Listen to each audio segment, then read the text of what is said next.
अगर अभी तक आपने द वॉइस को सब्सक्राइब नहीं किया है तो प्लीज़ अभी सब्सक्राइब करें। हेलो फ्रेंड्स, मैं Firoz Memon, the voice news में आप सबका स्वागत है।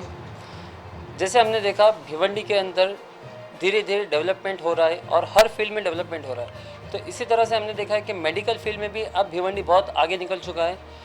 भिवंडी के अंदर एक कैंसर सेंटर खुला है। जी हाँ, आपने सही सुना, एक कैंसर सेंटर स्टार्ट हुआ है भिवंडी के अंदर।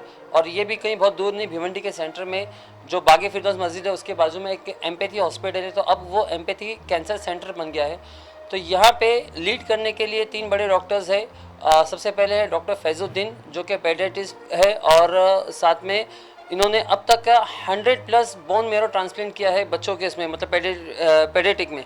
तो हमारे साथ में आज वो तीनों डॉक्टर है। सबसे पहले हम डॉक्टर फैजुद्दीन अंसारी से बात करेंगे कि ये जो सेंटर उन्होंने स्टार्ट किया है तो इसके पीछे क्या मकसद है और ये किस तरह से भिवंडी के लोगों को बेनिफिशियल है। डॉक्टर साहब, सबसे पहले तो आपका बहुत बहुत स्वागत है हमारे चैनल में। तो आप अपने ही लफ्ज़ों में बताइए कि जो कैंसर सेंटर आपने स्टार्ट किया है तो ये भिवंडी के लोगों के लिए क्या राहत देगा। एक्चुअली मैं जब जनरल पीडियाट्रिक्स प्रैक्टिस की काफ़ी भिवंडी में 7 साल, फिर बाद में मैंने फेलोशिप की। फिर जब मैं वापस से भिवंडी में आया फुल टाइम प्रैक्टिस करने के लिए, तो फिर मेरी मुलाकात डॉक्टर जकी से और डॉक्टर निकेश से हुई। तो हमने सोचा क्यों ना हम लोग कुछ ऐसा करते जिससे भिवंडी के आवाम को फ़ायदा हो करके। और लॉकडाउन में हम लोगों को बहुत सारे कॉल भी आए कि क्या आप कीमो देते हो सेंटर पे। तो हमने कहा क्यों ना हम कीमो सेंटर ही स्टार्ट करें करके। तो ये एक सोच थी कि चलो हम स्टार्ट करते हैं। और फिर बिस्मिल्लाह किया हम लोग ने 15 अगस्त को। और अल्हम्दुलिल्लाह काफ़ी अच्छा हमको रिस्पांस में मिल रहा है लोगों को, जैसे जैसे पता चला।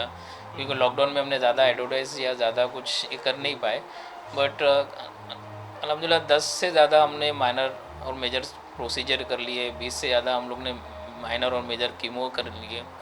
तो काफ़ी अच्छा रिस्पांस है। तो हमने ये सोचा कि जो हमारे पेशेंट है जो डे केयर कीमो के लिए, खासकर डे केयर कीमो के लिए जो थाने या बॉम्बे ट्रैवल करते हैं, जो कॉर्पोरेट हॉस्पिटल्स है वहाँ पे जाते हैं, तो उनके जो चार्जेस होते हैं प्लस उनका जो पूरा दिन जाता है, प्लस जो एक कैंसर का पेशेंट है जो कीमो लेने के बाद जिनको वीकनेस होती है, उनको ट्रैवलिंग करना पड़ता है, होल डे चला जाता है, साथ में जो उनके साथ जो जा रहा है इंसान, हाँ उनको भी। तो हमने सोचा कि हम हमारे सेंटर में चालू करते हैं। उससे एक बेनिफिट होगा कि उनका ट्रैवलिंग तो डेफिनेटली बचेगा ही, प्लस हम लोग ने कि हमारे इधर जो कैंसर का ट्रीटमेंट है, एक तो बहुत कॉस्टली होता है या बड़ा ट्रीटमेंट होता है जो सालों साल चलता है। तो हमने सोचा कि हमारे इधर जो लोअर मिडिल क्लास के लोग ज़्यादा हैं, तो उनको कुछ फाइनेंशियल भी बेनिफिट मिल जाए। मतलब यहाँ पे जो आप लोगों ने स्टार्ट किया है तो इसमें कॉस्ट इफेक्टिव भी आएगा as compare to private hospitals. 100% आप अगर कंपेयर करोगे अदर जो थाने या और मुंबई के हॉस्पिटल, क्योंकि मैं तो 2 साल मुंबई में काम किया ही है कॉर्पोरेट हॉस्पिटल में, तो वहाँ पे जो कॉर्पोरेट हॉस्पिटल के जो चार्जेस है और उससे हमारे चार्जेस में डेफिनेटली आपको फ़र्क 100% मिलेगा। प्लस हम लोग ने एक इस तरह से किया है कि हम लोग जो मेडिसिन में भी कुछ डिस्काउंट देते हैं। तो हम लोग ने एक पैकेज बनाया है जिससे पेशेंट खुद ही महसूस करेगा कि उसको बेनिफिट मिल रहा है फाइनेंशियली भी, प्लस ट्रैवलिंग का जो एक इशू होता है उससे भी। और सब ये पूछना चाहूँगा मैं कि जो कीमो के जो पेशेंट्स रहते हैं तो सभी को एक ही कीमोथेरेपी होता है कि सबके अलग अलग कुछ प्रोटोकॉल्स होते हैं। देखो हम लोग जो है ना एक सर्विस प्रोवाइडर की तरह काम कर रहे हैं, क्योंकि जो कैंसर का जो भी ट्रीटमेंट होता है कीमो का खासकर, वो एक प्रोटोकॉल बेस्ड होता है। तो आप चाहे वो सीए ब्रेस्ट हो, चाहे ब्लड कैंसर हो, चाहे किसी बॉडी का अदर पार्ट का कैंसर हो, तो ये मोस्टली ऑल ओवर वर्ल्ड एक ही फॉलो होता है। चाहे आप इंडिया में ट्रीटमेंट करो चाहे यूएसए में करो, वो एक प्रोटोकॉल बेस्ड होता है। तो हम लोगों का ऐसा है कि आप अपने जो भी डॉक्टर से आपको ट्रीटमेंट कराना है थाने में, मुंबई में, आप वहाँ पे आप ट्रीटमेंट करवाइए। हमारे पास भी एक मैं तो बच्चों का देखता ही हूँ कैंसर और खून का। अडल्ट में हमारे पास ऑन्कोलॉजिस्ट है, वो वंस इन अ वीक थाने से आते हैं, डॉक्टर प्रीतम कालास्कर। फिर हमारे पास ऑन्को सर्जन है, जकी है, निकेश है। प्लस हर एक का चॉइस है, उनको जो भी ऑन्कोलॉजिस्ट से ट्रीटमेंट लेना है वो आप ले सकते हैं। वो आपको प्रोटोकॉल प्रोवाइड करेंगे और हम यहाँ पे कीमो दे देंगे। काफ़ी पेशेंट हमारे पास जो कुछ पेशेंट नायर से आए हैं, कुछ पेशेंट हिंदुजा से, मतलब अलग अलग जगह से जिन्होंने अलग अलग, प्रिंस अली खान से है, तो उनका प्रोटोकॉल्स उन्होंने लेकर आए हैं और हम लोग ने यहाँ पे कीमो दिया उनको। तो फ्रेंड्स हमारे साथ में डॉक्टर जकी बेलारी भी है, तो हम उनसे बात करेंगे। ये ऑन्को सर्जन है, स्पेशलिस्ट जो कैंसर के पेशेंट रहते हैं तो ये उनके सर्जन है, तो हम उनसे बात करेंगे। डॉक्टर साहब, सबसे पहले आपका बहुत बहुत स्वागत है हमारे चैनल में। तो मैं आपसे पूछना चाहूँगा कि जैसे कि जो कैंसर के जो पेशेंट होते हैं तो उसमें कैंसर सर्जन ही मतलब लोग ज़्यादा प्रेफर करते हैं, तो ऐसा क्यों है? देखिए, कैंसर सर्जरी जो है एक फ़िलॉसफी है। जी। कैंसर ट्रीटमेंट में सर्जरी करके ट्यूमर निकालने के साथ साथ उसको किस तरीके से निकाला जाए और उसमें क्या और चीज़ों का ख्याल रखना है, तो इन चीज़ों को जानना ज़रूरी होता है। कैंसर सर्जरी में ट्यूमर के साथ साथ ट्यूमर के आसपास का कुछ नॉर्मल हिस्सा भी निकाला जाता है, ताकि वो ट्यूमर के जो सेल्स हैं जो माइक्रोस्कोपिक लेवल पे होते हैं, जो हमें आँखों से नज़र नहीं आते, मार्जिन कहते हैं। मार्जिन जिसको कहते हैं, तो वो मार्जिन को भी उस ट्यूमर के सैंपल में एक्साइज करना या निकालना ज़रूरी माना गया है। अच्छा। साथ ही साथ कई सारे ऐसे ट्यूमर्स हैं जो लिम्फ के ज़रिए फैलते हैं। हाँ। तो बदन में अलग अलग जगह पे अलग अलग स्टेशंस पे लिम्फ नोड्स पाए जाते हैं, जहाँ पे ये कैंसर सेल्स फिल्टर होते हैं। अच्छा। तो इन लिम्फ नोड्स को भी उस ट्यूमर के साथ में निकाला जाता है। तो इस तरीके से कैंसर सर्जरी जो है परफॉर्म करने से कैंसर के दोबारा आने के चांसेस बहुत कम हो जाते हैं। तो इस बात का ख्याल रखना ज़रूरी है। तो हमारे साथ में डॉक्टर निकेश गोसरानी है जो कि ENT ऑन्को सर्जन है, तो हम उनसे चाहेंगे कि वो थोड़ा सा अपना इनपुट दे के जो ओरल कैंसर वगैरह होते हैं जैसे कि गुटखा खाने से, तंबाकू खाने से होता है, तो ये बहुत ज़्यादा ही भिवंडी केस में देखा जा रहा है, तो हम उनसे चाहेंगे कि इसमें थोड़ा सा वो इनपुट दे। बेसिकली मैं यही बताना चाहूँगा कि 90% मुंह और गले के कैंसर तंबाकू और गुटखा के सेवन से होते हैं। अगर वही कम कर दिया जाए तो काफ़ी हद तक बच सकते हैं।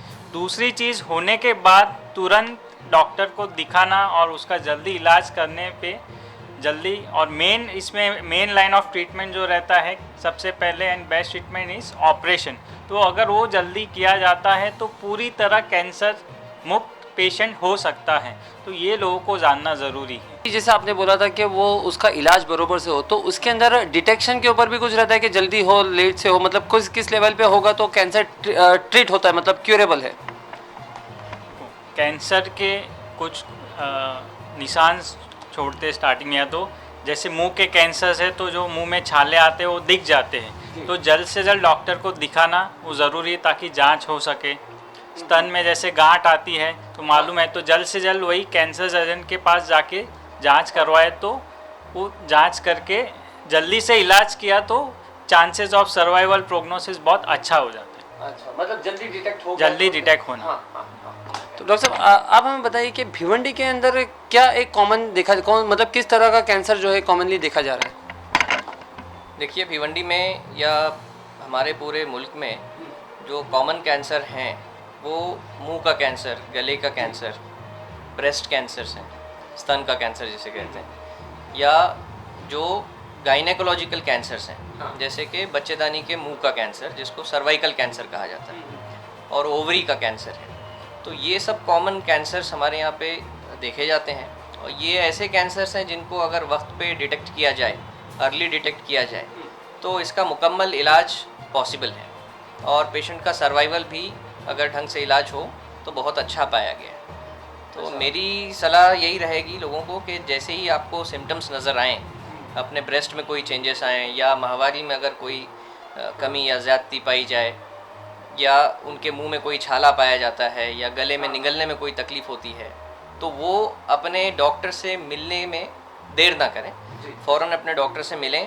और अभी भिवंडी में कैंसर फैसिलिटीज़ अवेलेबल हैं, तो मैं चाहूँगा कि लोग ऑनको सर्जन्स या ऑनको फिजिशियंस से मिल के ओपिनियन लें, ताकि उनको जल्द से जल्द हम ये चीज़ को डिटेक्ट करें और उसका इलाज भी फ़ौरन कर पाएँ। मैं सिर्फ यही एक मैसेज देना चाहूँगा कि जैसे निकेश ने और ज़की ने बोला कि जितना जल्दी अर्ली डिटेक्शन होगा उतना अच्छा आउटकम होगा। तो एक यही मैसेज है कि अगर बॉडी में कुछ एबनॉर्मल लग रहा है या एबनॉर्मल कुछ ग्रोथ लग रही है, कुछ सूजन लग रही है, फ़ौरन अपने फैमिली डॉक्टर से या फिर कैंसर के डॉक्टर से मशवरा करें। दूसरा कि cancer is not a death sentence. अगर आपने प्रॉपरली उसका ट्रीटमेंट किया और वक्त पे किया तो डेफिनेटली उसका बहुत अच्छा आउटकम है। बहुत बहुत शुक्रिया डॉक्टर साहब हमसे बात करने के लिए।